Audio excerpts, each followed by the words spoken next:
ማለት የኮሜዲያን ወንደሰን አውራሪስ ድንገተኛ ሞት እና የባለቤቱ አሳዛኝ የህይወት የኮሜዲያን ወንደሰን አውራሪስ ድንገተኛ ሞት የሁላችንም ልብ እንደሰበረ ይታወቃል።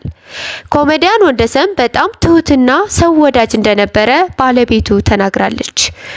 ምንም ህመም ሳይኖርበት በድንገት ነው ያጣው ስትል ባለቤቱ በከባድ ሀዘን ተናግራለች። ለሞት ይዳረጋል ብዬ አንድ ቀንም አላሰብኩም ነበር፣ ግን በአንድ ቀን አጣውት ብላ በከባድ ሀዘን ተናገረች። ስለ አሟሟቱ በከባድ ሀዘንና ስሜታዊ ሆና እንዲህ ስትል ተናገረች። ሆስፒታል እንደገባን ዶክተሮች ተረራረቡለት በልብ ላይ ደም ተቋጥሯል በማለት ድንገት አሳሰቡ። ይሄም ይሞታል አላልኩም፣ በድንገት ይድናል ነው ያልኩት ነበር።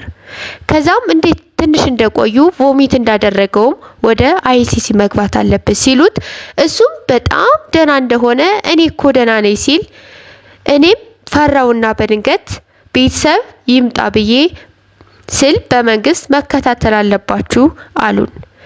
ከዛ ተኝቶ እንዳለ ትንሽ ቮሚት አደረገው። ከዛ ዶክተሮች አስነስተውት ከዛም ደና ሆነ። ከዛም ምኒልክ ሆስፒታል ወሰድነው።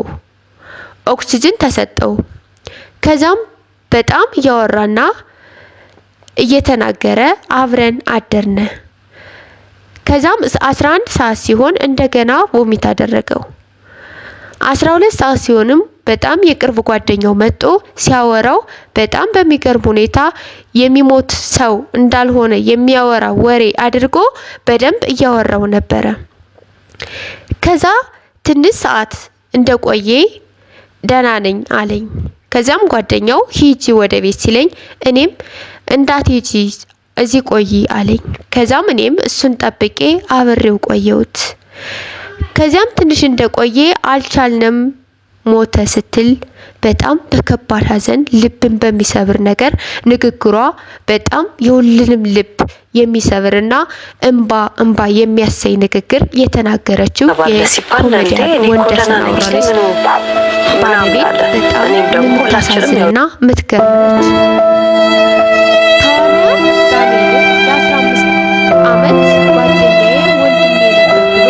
እሱም በከባድ ሀዘን ገልጿል።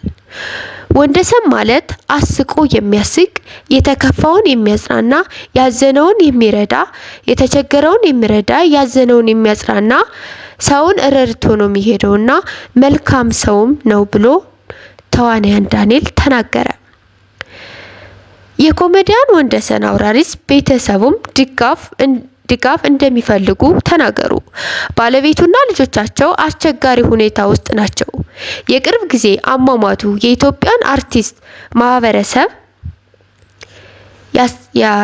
ሞት በኋላ አስቸጋሪ ውስጥ እንደሆኑ በገለጹት ቃለ ምልልስ በሴይ ሾው ወይዘሮ ቤተልሔም የኮሜዲያን ወንደሰን ባለቤት በሰጠችው ቃለ ምልልስ መሰረት ባለቤቴ ከተቀበረ ማግስት ከባልደረቦቼ ወይም ደግሞ ከቤተሰቦቼ ጋር የተፈጠረ አለመግባባት ምክንያት የመኖሪያ ቤታችን ለመልቀቅ ተገድቻለሁ በማለት በጣም በማልቀስና ስሜቷን መቆጣጠር ባልቻለችበት ሁኔታ ሆና ተናግራለች። ኮሜዲያን ወንደሰን ይጠቀምበት የነበረው ስልክ የቀብሩ ዕለት እንደተወሰደባቸውና ለልጃቸውም ምንም አይነት ንብረት ትቶ እንዳላለፈ ገለጸች።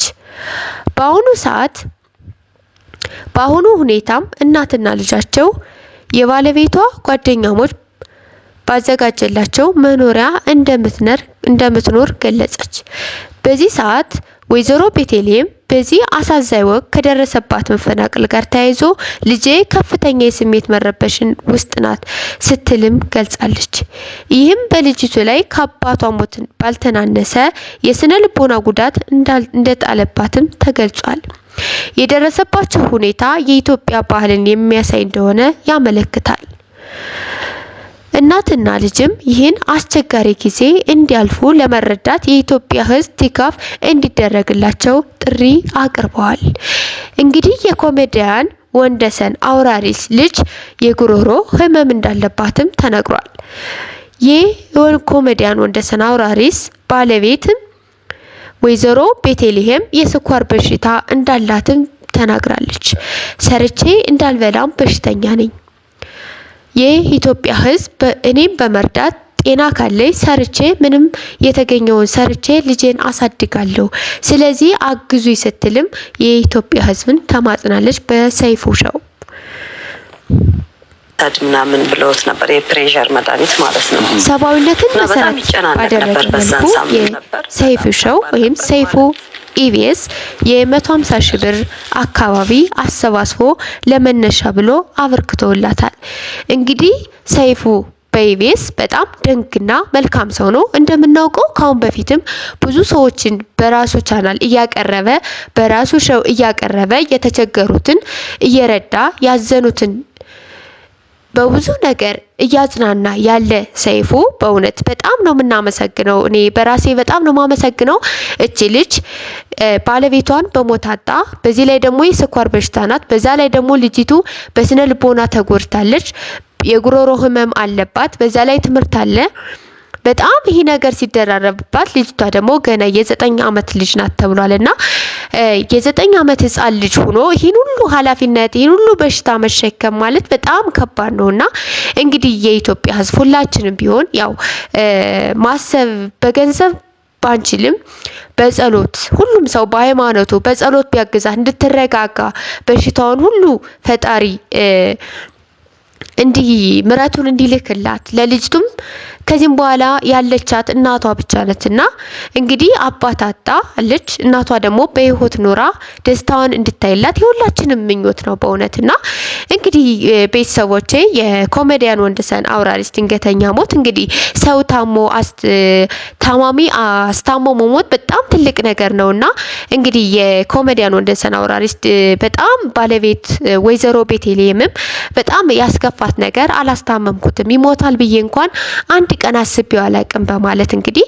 በጣም ጸጸት የሆነባት ማለት ነውና ሁላችንም ያው መሞታችን አይቀርም። ግን ደግሞ አንዳንዴ ድንገት ሞት ሲሆን በጣም ለቤተሰብም ለሁሉም ነገር ልብ ሰባሪ ነውና እንግዲህ በጣም ቆንጅዬ የሆነች ልጅ ነው ያለቻቸውና እቺ የ9 አመት ልጅ ሆና በዚሁ የስነ ልቦና መጎዳት ማለት በጣም ከፍተኛ ነው። ትራውማ ሆኖባት ነው የሚቀረውና እንግዲህ ያው ፈጣሪ መጽናናቱን ይስጣቸው ነው የምንለው። እንግዲህ ለኮሜዲያን ወንደሰንም እንግዲህ ነፍሱ በሰላም ትረፍ ነው የሚባለው። እንግዲህ ሌላ ምንም አይባልምና እንግዲህ ሁላችንም የቻልነው በጸሎት የቻልነው በገንዘብ አለዛ በጸሎት ሁላችንም እንድናግዝ እላለሁና እንግዲህ በዛሬ ቪዲዮ የኮሜዲያን ወንደሰን አውራሪስ ድንገተኛ ሞትና የባለቤቱ አሳዛኝ ህይወት የሚለው ነገር ነው ይዤላችሁ የመጣሁት። ቤተሰቦቼ ባይ ባይ።